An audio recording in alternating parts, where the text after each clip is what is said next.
Se estás pinchando neste vídeo, espero que xa pinchases antes nos outros vídeos, aínda que son cada un deles un contido diferente, pero bueno, e vou ir vendo o que foron dicindo todos os expertos ata agora.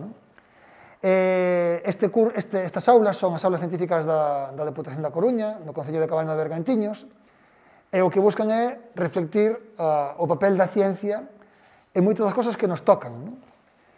E a primeira reflexión que imos facer nesta mesa redonda, na que me acompañan importantísimas autoridades, que tedes tamén nos títulos que aparecen debaixo do vídeo, pero por simplemente facer unha presentación breve, Luís Verde Remeseiro, que é o xerente da área integrada da Coruña C, é dicir, é a máxima autoridade no que é a parte asistencial de todo isto. Ángel Carracedo Álvarez, xa presentado nun vídeo anterior, catedrático de Medicina Legal da USC, director da Fundación Pública Galega de Medicina Xenómica, e Federico Martínón Torres, que é xefe do Servicio de Pediatría do Hospital Clínico Universitario de Santiago, pero tamén a meirande actividade, a autoridade en vacinas, pois o que eu casi en Galicia, desde logo, é unha das principais en España. Entón, o primeiro é decatarse, creo, de que a ciencia xoga un rol central en todo isto. E vou poñer simplemente un exemplo.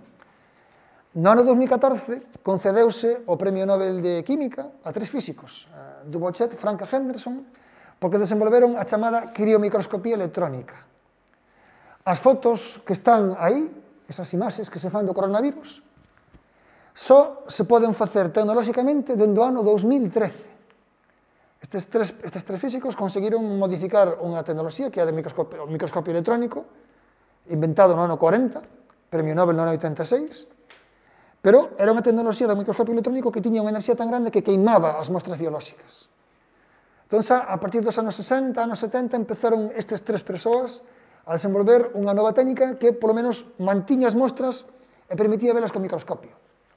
Bueno, pois, deso o Nobel no 2014, un Nobel que non era moi coñecido, non é popular, porque non é un Nobel da gravidade, de buratos negros, era un Nobel medio escuro, pero xa enseguida se empezou a ver que saían unhas fotos de maravilla.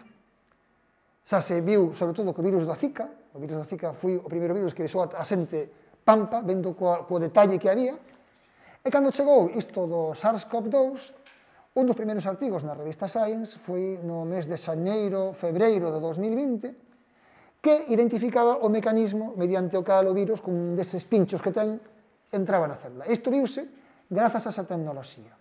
Entón, a primeira reflexión é que se nos chega a pillar isto 10 anos antes, eu falo do punto de vista da física, íamos aviados, porque o desenvolvemento que houve nesta última década é demencialmente importante e foi clave para que puidéramos avanzar.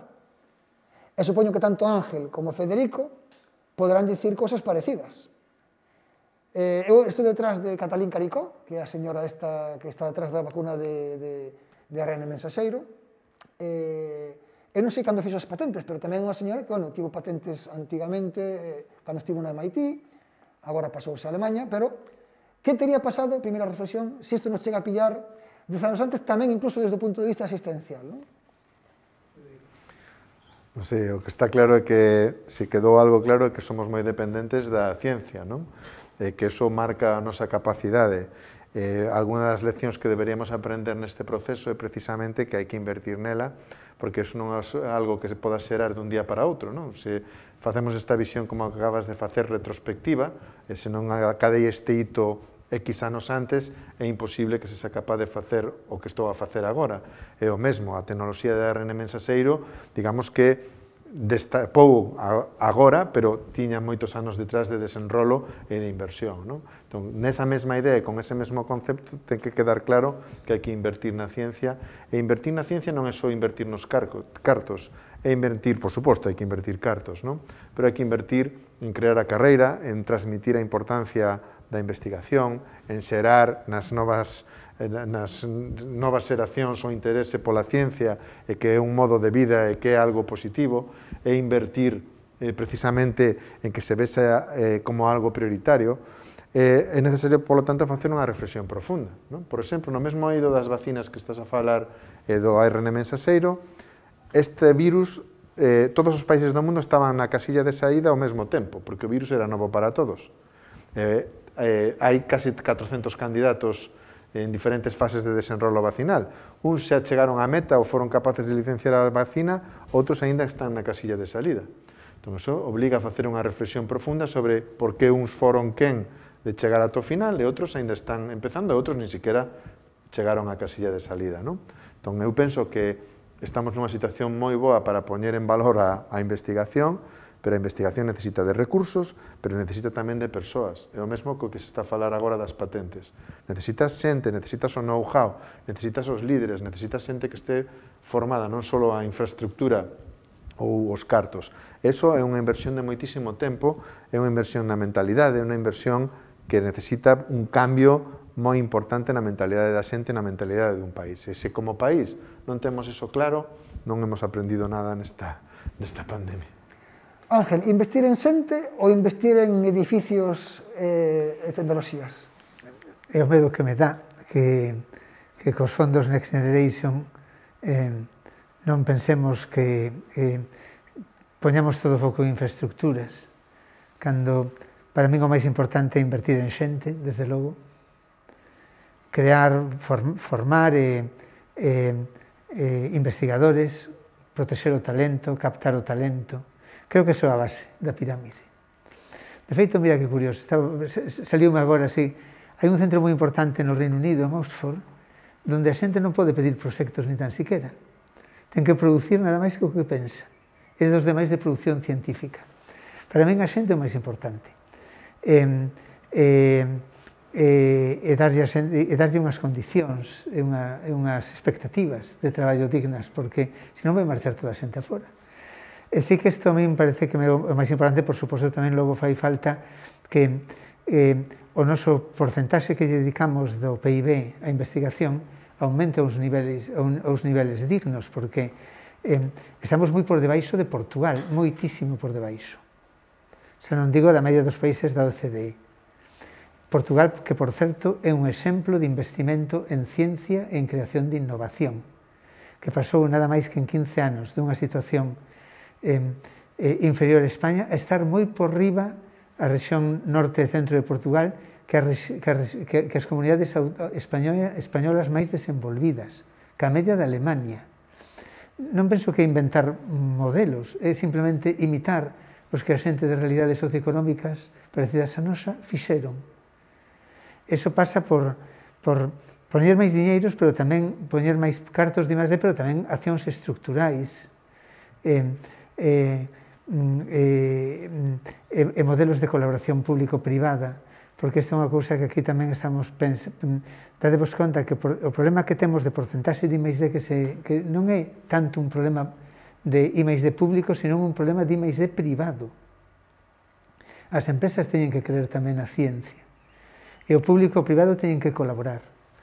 E para min isto é unha cousa que é importantísima, e sería unha mágoa se a pandemia non aprendemos que precisamente, para min a pandemia, o que contaba antes, si algo tuvo todo malo, todo, horrible, particularmente as mortes e o sufrimento, tuvo dúas cousas únicamente que son aleccionadoras. Primeiro, a importancia da medicina. O traballo que está facendo os médicos. E segundo, a importancia da ciencia, pero non a ciencia únicamente que contamos, é máis amplo. O que contabas ti da física, por exemplo, pero hasta mesmo que nas UCIs sabemos que hai que pronalos para que vivan máis. Eso todo é ensayo e investigación. Se non aprendemos desta, que a investigación clínica salva vidas e que crea riqueza, imos mal. E se non aproveitamos os fondos de Next Generation para crear riqueza, xa vos digo, non é únicamente investigación pública, tamén investigación privada e a colaboración entre ambas. Pois entonces perdemos unha oportunidade, se non o facemos ben, da que non nos vamos a recuperar, penso, bueno, en unha miña vida seguro que xa non, pero seguramente en moitas generacións. É unha oportunidade histórica, pero hai que facela ben. E dame moito medo que non se faga ben. E claro, temos que falar da estrutura sanitaria, non? Que, dende logo, foi a estrutura que máis sufriu o impacto de todo isto, claro, porque realmente isto foi unha cousa, un auténtico tsunami, que puso a todo o sistema ao borde do precipicio. Bueno, o sistema español e galego é casi o todo o mundo. A pregunta é, o sistema público, a infraestructura asistencial, que tamén ten unha forte colaboración con a investigación, millorou e vai mellorar a raíz de isto? Se volve unha pandemia dentro de 5 anos, o sistema millorou, aprendiu algo? Vamos a ver, sin duda nos hemos dado cuenta de algo importante, ¿no? Que es lo vulnerables que somos, ¿no? Con la aparición de esta pandemia, de esta situación. Nos damos cuenta que somos extraordinariamente vulnerables. Es cierto que teníamos conocimiento, como se venía diciendo, y eso fue lo que hizo posible que hayamos encontrado pronto, bueno, muy pronto diría yo, una vacuna para poder resolver esto. Obviamente imprescindibles las personas, pero las infraestructuras y el sistema de salud también fue extraordinariamente importante. Nuestro sistema de salud, todas sus dificultades, fue quien de dar una respuesta extraordinaria. Podemos compararnos y ponernos a nivel de cualquier país europeo. Probablemente hayáis escuchado las noticias de Inglaterra, del National Health Service, la situación en la que estuvo. Hubo países del centro europeos, pero también países como Holanda, que tuvieron que mandar a ciudadanos suyos a ser atendidos en hospitales alemanes, porque no eran capaces de atender. Nos hemos dado cuenta de que, bueno, las infraestructuras sanitarias que tenemos estaban justas y, de hecho, en determinadas zonas, mismo en nuestra comunidad autónoma, ¿no? Donde había infraestructuras sanitarias pues, más recientes, más amplias, un poquito más adaptadas a las necesidades del momento, pues tuvieron menos dificultades de las que tuvimos, por ejemplo, pues en el área sanitaria de Coruña, donde nos encontramos con las infraestructuras un poquito más antiguas, por cierto, que habíamos detectado esa necesidad y estábamos en fase de ampliarlas, ¿no? Y yo creo que esto vino a demostrar precisamente esa necesidad de ampliación y de mejora de las infraestructuras. Todo es necesario, esas UCIs de las que hablaba Ángel, esas personas, ¿no? Que trabajaban en ellas, y desde luego lo que sí hemos visto es que tenemos un nivel profesional, científico y de vocación, ¿no? Y vocacional extraordinario. Hemos sido capaces de dar respuesta a situaciones, vamos, que no nos podíamos ni imaginar. Nosotros en nuestro hospital llegamos a tener 92 pacientes en la UCI. Esto es una cifra impresionante. Llegamos a tener, obviamente, en UCIs que habilitamos expresamente para esto, ¿no? Llegamos a tener a más de 400 pacientes con COVID ingresados, y además, bueno, pues fuimos quien de atender en nuestros centros de salud, fuimos quien pues, de hacer esas detecciones precoces, y todo esto haciendo y aprendiendo, porque antes se comentó de la gripe del 18, ¿no? Pues, bueno, pues más allá de que el conocimiento sí existía, no teníamos muchas más herramientas que intentar evitar el contacto entre unos y otros, como en el año 18. Es cierto que, bueno, la vacuna apareció, pero también es verdad que la movilidad es muy superior a la que hay ahora, la interacción entre las personas de la que había en aquel momento. Bueno, yo creo que sí que vamos a aprender, hemos aprendido muchas lecciones, y probablemente, bueno, esto nos ayude a abordar situaciones que esperemos no se produzcan, pero que seguro se van a producir pues, más adelante, ¿no? Unha das cousas que tamén supoño que se notarían é que a percepción da sociedade, non? Cara aos médicos mellorou moitísimo, non? Supoño que tamén destacouse moito o esforzo que fixo toda a plantilla, non? Non sei canta plantilla hai na túa área sanitaria en total. Pues somos casi 7.000 personas, 7.000 personas. Y estoy incluyendo a todos los que trabajan, porque aquí aportó todo el mundo, ¿eh? Yo quiero poner en valor el trabajo de los profesionales de mantenimiento, ¿no? Son unos profesionales que en muchas ocasiones, bueno, se cuestionan, lo vamos a decir claramente. Eran capaces o han sido capaces de transformar el bloque quirúrgico en una tarde, de dividir el bloque quirúrgico de nuestro hospital y organizarlo para que pudiésemos atender pacientes críticos en una tarde al día siguiente por la mañana.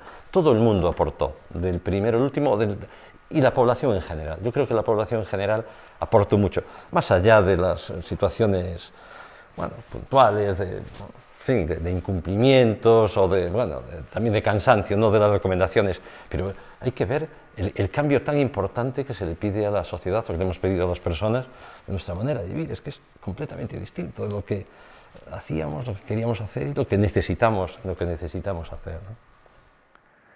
Bueno, hai un asunto esencial en toda a dinámica da pandemia que é a chegada ás vacinas, non? Hai multitud de factores que analizar, como os movimentos antivacinas aumentan. Eu acórdome a primeira vez que oín falar deles, pensei que eran uns pirados exóticos, pero resulta que son moitos máis dos que parece. Recomendo que vayades ao vídeo de Federico Martinón para ver un pouco sobre isto. Agora mesmo non podo evitar facer a referencia a un dos debates esenciais que hai agora mesmo, non?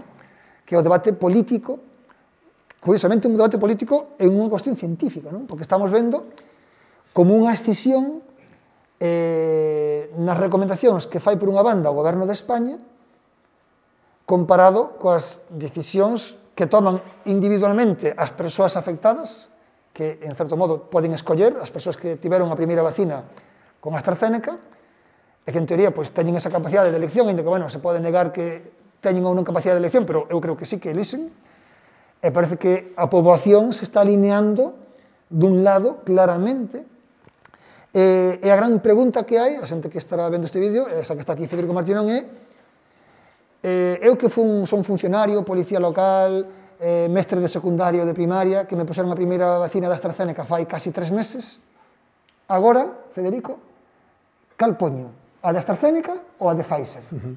Bueno, a realidade é que calquera das dúas opcións é boa. Eu diría que a primeira que lle ofrezcan que a poña, non? Ora, se nos ceñimos o que é o guión científico e o que temos máis datos, pois a realidade é que da aplicación de completar a pauta vacinal coa mesma vacina coa que iniciaches, temos millóns de persoas vacinadas e coa experiencia de saber o que vai pasar, e a combinación de outras vacinas, que é algo normal, algo que hai que estudiar, algo que é importante por diferentes escenarios, dende unha rotura de stock a necesidade real de combinar vacinas para mellorar os resultados. É dicir, isto é algo que se estudia, que forma parte do desenrolo clínico das vacinas, pois de esa combinación en concreta temos menos información. Entón, teóricamente, o risco é pequeno de combinación das vacinas, pero a realidade é que se queremos información documentada e sólida, temos moitísima máis da aplicación da pauta normal, non? Polo tanto, eu penso que a xente pode adoitar con normalidade calquera das dúas opcións, pero para que temos máis información, para que sabemos millor o que podemos esperar, é, sen dúbida, completar a pauta vacinal coa mesma vacina coa que iniciaches, que é un principio xeral da vacinación, non? Dito isto, estamos a facer tanto ruido, estamos a xerar tanta confusión innecesaria, porque, insisto, as dúas opcións son boas, que o único que transmitimos é, primeiro, intranquilidade da poboación que xa ten suficientes problemas, pero despois xeramos desconfianza de cara a xente que estamos de frente, non? Tanto os que o vemos da parte científica, como os responsables da dirección sanitaria, como a toda a xente que de certo modo está a dirixir o devenir da pandemia. Eso non axuda porque esta é só unha etapa máis dentro dos múltiples que temos que afrontar.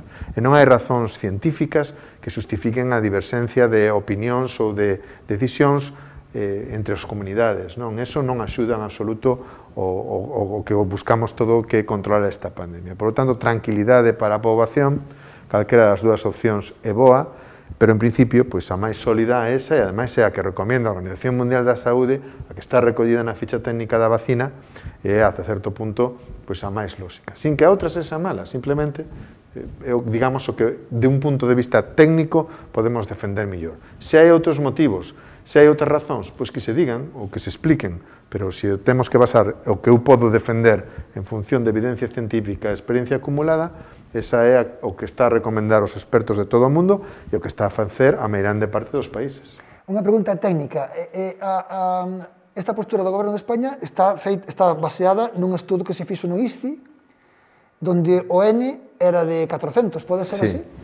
Sí. Entón, con un N de 400... Claro, os que somos físicos sabemos que cando un quere ter unha idea do erro que pode haber de estimación é a raíz cadrada do número, non? Entonces, pois, se tes 400, pois, tes que 1 partido pola raíz cadrada de 400, que é un 20avo. En cambio, se tes 40.000, pois é a raíz cadrada de 40.000 que é 200, non? Entonces, claro, realmente Da estatística é moi complicada, non? Porque para duplicar a fiabilidade tens que cuadruplicar o número. Entón 400 a mí parece un número un pouco baixo. A ver, non é ni baixo nin alto. O problema é a mezcla que se está a facer de dúas cousas. O estudio é un estudio interesante, pertinente, que está feito por xente que é fiable, de feito traballamos con eles en outras iniciativas, pero ese estudio non está diseñado para respostar a pregunta ou tomar a decisión que se está a tomar. É dicir, ese estudio é un estudio de combinación de vacinas, como outros que están a facer no Reino Unido e outros moitos que se están a desenrolar en moitos países. Por lo que estaba a falar, porque pode ser necesario, porque hai unha ruptura de stock, porque mañá temos que ter unha terceira dose e temos que vacinar con unha terceira vacina que de outra tecnoloxía diferente a que recibimos de primeira tanda, entón, todo eso é necesario. Agora, ese estudio do Carlos III non ten nin o diseño nin a potencia para poder dicir con rotundidade esta opción é mellor que a outra. É únicamente, non que o estudio sea malo, sino que se está utilizando para lo que non é. Sí, a mí me gustaría, en relación con este asunto, ¿no?, traer a colación una expresión que dice el doctor Sánchez Salorio, ¿no?, que es que las cosas se pueden hacer bien, mal o del revés, ¿no? Y en este caso parece que las hemos hecho absolutamente del revés. Lo que se podía poner en duda o cuestionar o verificar era la seguridad, ¿no?, de esta vacuna, de la vacuna de AstraZeneca, y el estudio, desde luego, no va orientado a proporcionarnos mayor seguridad, sino que nos ha medido inmunidad. Nos ha dicho, bueno, pues si usted se pone otra vacuna, pues también estará usted inmunizado. Lo que no podemos hacer es, desde el punto de vista sociológico, ¿no?, poner a la población en estas situaciones, ¿no?, porque además no son acordes a lo que la ciencia nos está diciendo. Y la población, que bueno, que esto se ha dicho de siempre, ¿no?, y todos sabemos, la gente no es tonta, y la gente está tomando la decisión que ve que está avalada desde el punto de vista científico, ¿no? Y este es el resultado. Y es un enorme fracaso, bueno, pues para los líderes, para las personas que en este momento tienen la responsabilidad de liderar, y como ven, como las recomendaciones que emanan del Ministerio de Sanidad no son seguidas por la población. Esto nos tiene que reflexionar mucho, ¿no? Totalmente.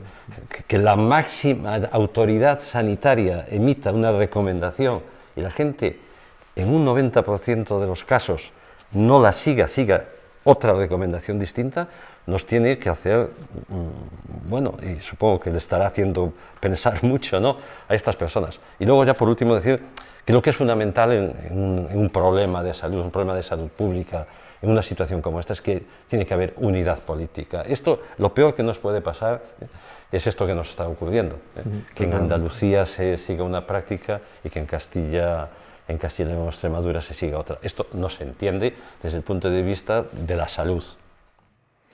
Ángel, esta mesa redonda titúlase "Que podemos facer para mellorar a loita contra esta pandemia?". Entón estamos apuntando unha resposta, non? Que podemos facer para mellorar esta pandemia? Ou que non debemos facer para empeorala, non? E parece ser que isto é un problema, non? Esta diversencia de opinión política, tal. Eu casi, non sei se casi foi o primeiro mes, publiquei un artigo na Voz de Galicia falando da pandemia e dicindo unha cousa, pedindo unidade, pedindo tamén que isto era un problema global que afectaba a humanidade, que eso non se pode esquecer, que progreso é avanzar en dereitos humanos, que o dereito á saúde é un dereito universal, e que tiña que non facerse, porque daquela, ao principio da pandemia, foi terrible, o copio de material por países, o non entender que aquilo era un problema de justiza global, e ainda non é xusto. E o que tamén dixen era que os gobernos e a xente que os asesorara tiñan que publicar a comunidade científica, a opinión pública, cales eran os fundamentos con transparencia nas que se basaba a súa opinión, a súa decisión, para someterse ás reglas da crítica, para que outros científicos pudieran decir isto non é verdade, ou isto non é a decisión correcta, simplemente para que eles tuveran humildade para tomar a decisión correcta. Porque a ciencia é así. E a verdade é que é unha cousa que vese que non me fixeron moito caso porque sabedes o que fan, que é xusto o contrario. non se sabe por que se toman as decisións e cales son as bases nas que se toman esas decisións. É únicamente o estudo do Carlos III ou hai outras razóns seguramente que igual podían ser entendidas se as explicaran, pero isto habrá que facelo con criterios de transparencia. Tamén unha cousa que me parece que podemos mellorar, sabedes outra cousa que do que tamén empezamos a falar o primeiro, a cantidade viralizada pola rapidez de información de noticias falsas, de influencia do que se falou, empecé a entender que moitas veces o que é tremendamente importante é contarlle aos rapaces que é o método científico. A mitad, o 100% das cousas que eran falsas, simplemente que entenderan que eso non estaba avalado científicamente, que non estaba soportado por ninguna revista, como funciona a ciencia. Era importantísimo para que non lle fixeran caso a todas esas cousas. É para que o preguntaran. Quero dicir que moitas veces en que se basa cando un antivacunas un día isto? Onde está, entendedes, esa cultura científica que ti además tanto traballaste para promocionar toda a vida, Jorge, é importantísima. E tamén moi importante a matemática, o coñecemento básico de estadística, a cantidade de manipulación brutal que se está facendo simplemente por empregar os datos dun xeito determinado, implica que a xente que ten que ter unha formación mínima de matemática simplemente para que poda ser máis libre, para que poda analizar críticamente o que lle din. Eu estou vendo nos datos tanta maneira de presentar as cousas dun xeito para buscar un efecto que aterrorízame, porque digo, temos que cambiar, sempre sabedes que son moi partidario de cambiar o sistema educativo, pero con isto ainda me pareceu máis importante. Hai cousas máis importantes que aprender que moitas cousas que aprendemos. Bueno, isto tal vez podería servir para mellorar outra pandemia. Espero que cas vacinas e tal acabe pasando pronto. Pero este último que está pasando é triste, sí, certamente. E hai un exemplo de no que acabas de decir que se viu que é o comportamento exemplar dos rapaces nesta pandemia. Como foron os primeiros en acatar cada unha das normas que se puseron en marcha, como eso impactou no funcionamiento, na circulación, no patrón de contactos, é unha cousa exemplar. Eso é verdadeiramente a inversión, é dicir, a información, a educación, pero dende as etapas en nas que de verdade son receptivos. Deronos exemplo en todo momento. Son os que non se quitan a mascarilla, son os que estaban cumplindo as distancias, son os que vías nos colexios mantendo as distancias mentre os pais arremolinábanse nas portas dos colexios. É dicir, realmente temos un exemplo recente de que son a verdadeira inversión. Hai que cambiar o que facemos porque a receptividade, a flexibilidade, a plasticidade que ten para isto é brutal, non? Son eles os que nos ensinan a nós. Totalmente. Luis, fondos Next Generation para educación. Bueno, yo creo que esto era algo que venimos diciendo de hace tiempo, ¿no? El hacer ese esfuerzo formativo en el momento que se puede aprender o que hay mayor plasticidad y mayor capacidad de asumir hábitos saludables, actitudes en la vida y tal. Es verdad que luego eso no lo ponemos en los currículums formativos, pero sí sabemos que ahí es el momento, ¿no? Esperemos que veamos con mayor claridad, si cabe, la necesidad de tener esa formación sanitaria, que a poco que te esfuerces, pues tiene un rendimiento enorme. Es verdad que las prisas, ¿no?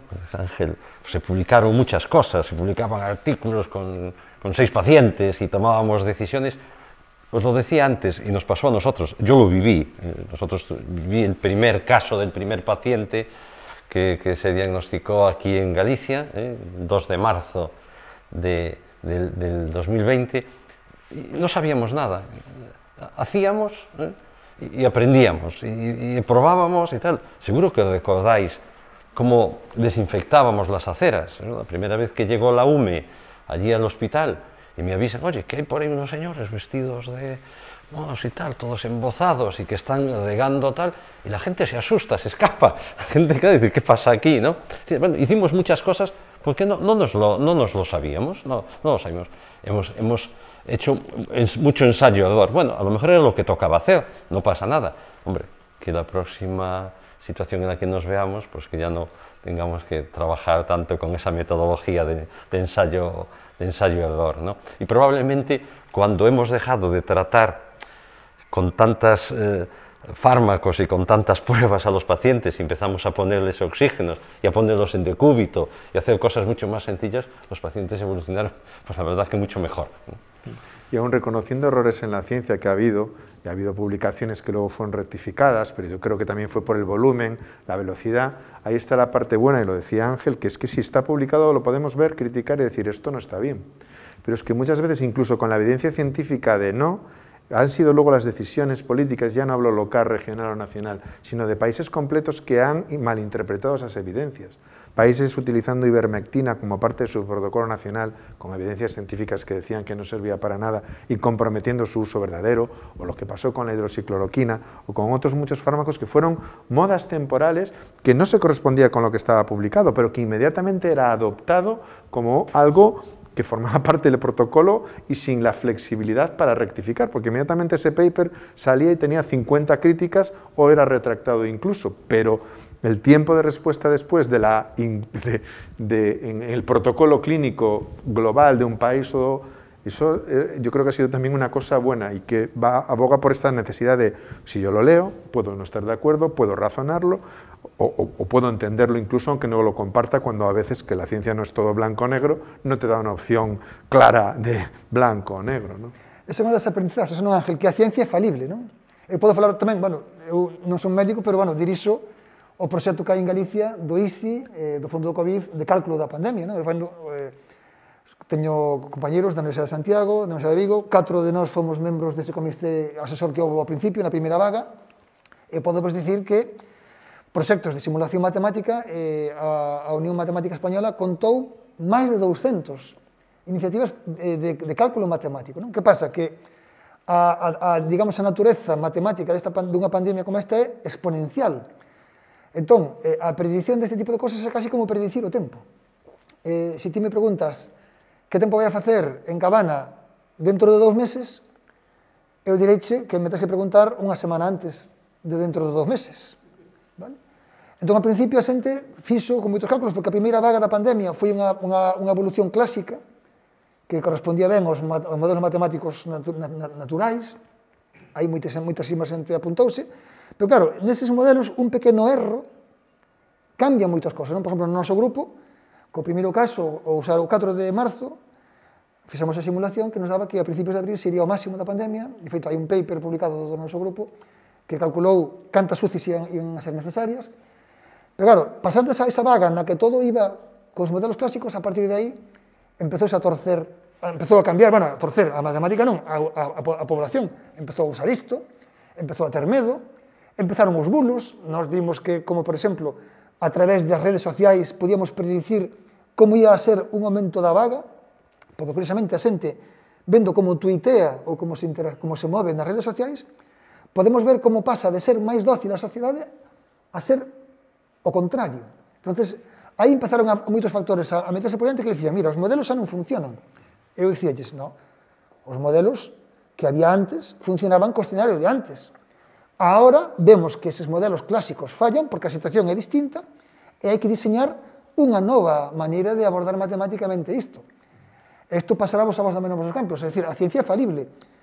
Vamos a dar marcha, do mesmo modo que dende a área asistencial se foi aprendendo, a ciencia tamén foi aprendendo. Iso é o que a xente tamén debe saber. A ciencia non é que che digan dun día para outro e que xa está, non? Faz isto, aparecen os datos, pero vai haber alguén que contraste, vai haber tes erros, e temos que ir corrixindo. Iso é unha das lecturas, non, Ángel? Que a ciencia vaise facendo cos seus tempos. E non pode facer dun mes para outro majas, non? Totalmente, eso é así. Eso é así, a ciencia é falible, pero é o que decía Federico. A ciencia é falible, pero está suxeita, primeiro é falible, pero tamén está suxeita a crítica. Pode ser sometida a test. E a crítica. Por eso eu decía que as decisións tamén que son técnicas teñen que seguir un método parecido. É dicir, facelas públicas, nos facemos isto porque pensamos isto e valoramos isto. Porque as críticas que un recibe, e pode fallar unhas decisións, como pode fallar unha ciencia, pero as críticas que recibe axudan a mellorar logo as decisións. Por iso era tan importante a transparencia na toma de decisións. E publicar as razóns, porque é a maneira de mellorar. Foi unha cousa que botei de menos. Pero, bueno, creo que vamos a aprender moito tamén analizando despois a posteriori con máis calma moitas cousas que podemos aprender moito, moito, moito, de moitísimos aspectos e aprender a prepararnos millor para outras situacións. E hai cousas que realmente son de aprender, pero non únicamente da ciencia ou da medicina, tamén da socioloxía, dos comportamentos, aprender moitas cousas que van a servir, espero que nos podan servir para mellorar como sociedade, é o que penso. Luís, na Comisión Interterritorial de Sanidade deste país, que habría que cambiar? Porque está claro que o que estamos dicindo, non por o que di Ángel, non o que di Federico, como é posible que 17 conselleiros, non sei se, bueno, se as cidades autónomas tamén teñen, supoño que sí, 17 conselleiros, conselleiras, máis os dous de Ceuta e Melilla, cunha ministra á frente, que non se poñen de acordo, como pode ser iso? Que ten que pasar nesa Comisión Interterritorial para que ahora existan estas divergencias? Bueno, el Consejo Interterritorial no tiene un poder ejecutivo, ¿vale? Esto es una circunstancia que esta es así y que, bueno, en muchas ocasiones ya se venía echando en falta, ¿eh? En muchísimas ocasiones, antes de la pandemia, cuando se llevaban cuestiones al Consejo Interterritorial, donde se supone que nos vamos a poner de acuerdo para la prestación, la asistencia que va a tener el conjunto de los ciudadanos del país, casi siempre antes de entrar ya se sabía qué comunidades autónomas iban a estar a favor y cuáles iban a estar en contra. Tengo que decir que en un primer momento hubo bastante consenso y se tomaron... Bueno, muchas de las medidas que se adoptaron en el Consejo Interterritorial fueron mayoritariamente seguidas. Esto se fue, digamos, deteriorando, ¿no? A medida que iba avanzando la pandemia, a medida que íbamos conociendo también herramientas que podíamos implementar o no, las consecuencias que estas herramientas tenían. Antes hacías una referencia a los modelos predictivos que estuvisteis desarrollando, muchos matemáticos, físicos, de los que, como puedes entender, estábamos extraordinariamente pendientes. Tengo que decir que hasta encargué mi modelo predictivo local en la Universidad de Coruña. Dije, oye, házmelo el nuestro, a ver cuántas camas de UCI o cuántas tal. Pero claro, estos modelos, y luego que pasó con las... Claro, no contaban con que hubiese un confinamiento, que nos encerrásemos todos en casa durante un tiempo, con que de repente hubiésemos decidido, porque seguro que os acordáis cuando decíamos que no era necesario usar mascarilla. Probablemente lo que teníamos que haber dicho o lo que queríamos decir era no tenemos mascarillas para todo, a lo mejor es lo que está ocurriendo ahora con las vacunas. Transparencia, ¿no? Transparencia. Pero la gente esto lo entiende, a la gente cuando se le explican las cosas lo entiende. Fíjate si están entendiendo qué es lo que tienen que elegir ahora mismo, ¿no? Pues en su momento entenderían perfectamente, bueno, pues esta situación. Entonces, hay muchas variables que se fueron incorporando, que fueron modificando la evolución de la pandemia. Pero con carácter general, los ciudadanos asumieron y asumimos de una manera muy importante todas las decisiones. Muy dóciles. Sí. A buenas horas nos iban a decir que es que no podíamos... Bueno, finalmente sí lo hicimos, que yo, en fin, cenar en Navidad con nuestras familias, y así nos fue. Justo en el momento en el que venía peor tiempo nos quitamos el chubasquero. Bueno, hemos aprendido, en sucesivas... situaciones similares, Semana Santa, tal, dijimos, no, hay que permanecer con el chubasquero, que ahora es cuando más falta va a hacer, ¿no? Por lo tanto, seguro que hay cosas que pudimos transparentar mejor, y cuando lo hicimos, desde luego, la respuesta de la sociedad fue buena, la de los niños y de muchos mayores, sí. Porque también hay que ver... la situación por la que atravesaron las personas que vivían en centros residenciales. Os puedo decir que no dormíamos pensando en lo que podía suceder y lo que estaba sucediendo en nuestras residencias de mayores y de personas con discapacidad. ¿Qué capacidad de adaptación? Esto sí que para sacarse el sombrero, ¿no?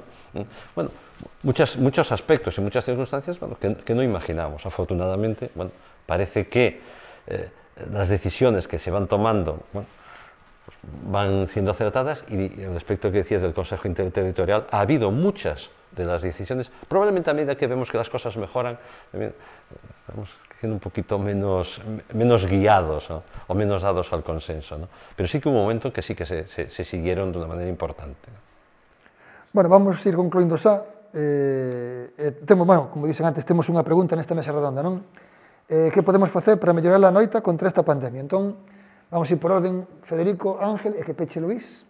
Entonces, unha resposta para a xente que quere saltar no vídeo ao final, e queira mirar os últimos 5 minutos, que isto pasa nas redes. Hai moitas cousas que dicir, pero unha sería, desde logo, ter claro que unha pandemia, e mentras non resolvamos o problema no último rincón do mundo onde se ten que resolver, non se vai resolver completamente. E por moi ben que agora vacinemos moi rapidamente na comunidade de Galicia, se os nosos veciños non se vacinan ou se noutra esquina do mundo non se vacina, o problema non está resuelto. Eso é algo que xa deberíamos haber aprendido, porque xa temos só pensemos que as variantes que tanto asustan a xente, coas medidas máis restrictivas, circularon polo mundo libremente e non houve quen de paralas, non? Imaginemos eso cando normalicemos o noso patrón de viaxe, etc. A segunda mensaxe de que podemos facer é invertir máis en investigación, pero en investigación non só con recursos e non só cos medios necesarios para eles, sino na creación, a motivación da xente para que escolle esa carreira, para que se seas médico queras combinalo coa investigación e facer investigación clínica, non que eso sea unha excepción ou que sea un problema, que podas encontrar os cauces normais e itinerarios formativos para chegar realmente a desenrolarte profesionalmente como investigador e contribuir dende múltiples perspectivas, non ten que ser só a investigación sanitaria a resolver o problema. E o último aprendizaxe ou lección importante, que además estábamos a falar agora e creo que non é algo que aínda non vin, é humildade e capacidade de rectificación e de reconocer os erros, porque é a única maneira de aprender. Eu penso que todos, o primeiro, confundime moitas veces ao longo desta pandemia, falando ou facendo aseveracións ou recomendacións en función do que nese momento pensabas que era o mellor en función da información que tiñas ou que fose. É normal, hai unha parte en algo que estamos a afrontar todos novo, que se superamos a solución dende o principio non estaríamos no problema no que estamos. Pero non se viu nunca rectificación, petición de disculpas ou recoñecemento de limitacións en moitos estamentos, me refero tanto a nivel local, nacional, internacional, onde queiras. Cando a xente non é tonta que o que estamos a falar, entende perfectamente o que está a pasar e se explicas as cousas todavía mellor. O decía Luís, as mascarillas. Se nese momento dis non temos mascarillas, é moito mellor que tratar de disfrazar técnicamente ou científicamente por que non tens que usar a mascarilla, porque entón divides a poboación, te enfrentas coa ciencia e xeneras desconfianza. É un pouco, esa é unha crisis como outras que vivimos e outras que estamos a vivir agora. Falemos, expliquemos, e se me confundín, que é normal, tratar de aprender dese erro e decirlo, porque a xente non é tonta. Eu penso que esos serían os meus 3 consellos, por decir algo. Ángel, un resumen de que podemos facer para mellorar... É que o que dixo Federico é que é clavado, non teño moito máis que decir. A min penso exactamente igual. A min parece primeiro que se entenda que este é un problema global, por xustiza, pero por practicidade, porque non se soluciona dunha maneira, e que temos que empezar a entender a sanidade e tal vez o mundo inteiro como un tema global. O segundo, a importancia da medicina e da ciencia. A miña muller, como xa dixen varias veces, é intensivista, decía, por fin saben que existimos, decía ela. A xente entendeu mellor a medicina, isto foi unha cousa que é bonita e penso que é positiva. Terceiro, a transparencia na toma de decisións parece vital. E por último, que non demos isto por acabado. Contaba Federico moi ben que hai moitos problemas que veñen a continuación. O tema de que moitos pacientes quedaron ou retrasouse a atendelos. El decía das vacinas que non recibiron no calendario vacunal moitas veces os nenos. Xente que non pudo facerse o diagnóstico e o seguimento en cancro. O tema tremendo da ansiedade dos problemas psiquiátricos derivados da pandemia, que é outra pandemia paralela, que terrible. Quero dicir que hai todavía un reto tremendo que abordar, tremendo, que é consecuencia de isto que está, gracias ás vacinas, afortunadamente parece que disminuindo. Pero que ainda temos un reto médico e social impresionante, que isto non é, que igual non se soluciona tan fácil cos fondos de Next Generation, é outra maneira que temos que abordar. Queda moito traballo por facer, moito, moito, moito. Luis, si foras ministro de Sanidade, si te nombraran ministro de Sanidade, por ejemplo, dentro dun mes, que non se pode descartar, polo perfil, evidentemente, pola trayectoria, si foras ministro, que te nombraran, por exemplo, dentro dun mes, farías algún cambio?